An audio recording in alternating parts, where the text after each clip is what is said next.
Hello and welcome to Independent Education TV. I'm Daniela Intilli.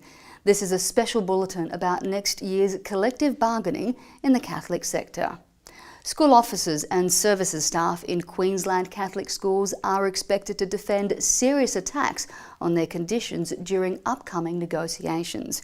An increasing casualisation of school officers and services staff, as well as significant reductions to working hours, are all possible if members fail to stare down broad attacks on conditions. In this edition of Independent Education TV, we talk to former school officer and current union organiser Simone Fleming about why it's important for school officers and services staff to get involved in negotiations. Simone, you were a school officer. What was your role? What did it involve? I was actually at a primary school and a secondary Catholic college, and in both those roles I had a strong support of students with disability. The primary school was mainly classroom based, so I would go in and assist children that need a little bit of extra help. Secondary school I was in a lot more practical classes, so I had HPE, catering, hospitality, outdoor ed and a little bit of classroom work. And what kind of professional issues affect you and your school officer and services staff colleagues? Well, school officers are very vulnerable. They're open to a lot of issues that teachers probably don't even think about.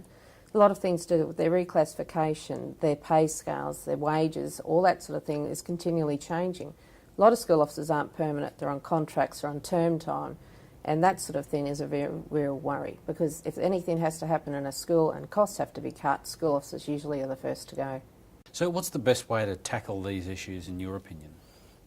Well, in my opinion, when I was first a member of the IEU at the primary school I started at, I started to see a lot of different ways in which employers do try to divide and conquer, and I didn't like that. Dividing and conquering is never a way to get ahead of issues. Joining together with your fellow members, both teachers and school officers, standing side by side and trying to conquer the issues first at your school level, and then if you can't do it, always contact our union, because they will be able to help you. And what are the key claims on behalf of members that the union's putting forward in this round? We're going to try and increase wages, obviously, always, as school officers and services staff are the lowest paid in every school that there is, Catholic schools especially. We're going to try and get more allowances for the work that they do. We're going to try and get a definite daily quantum of hours so that school officers will have some sort of satisfaction and some sort of guaranteed of the time that they will have.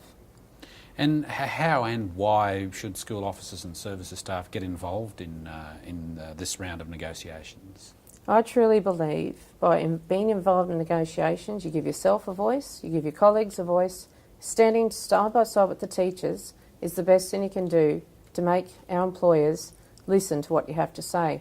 I stood in the 2012 strike, I stood in the middle of Edward Street with 1,000 other colleagues, and there was never one more empowering moment in my life as a union member as that, standing strong with people with the same idea as a collective, getting our voices heard.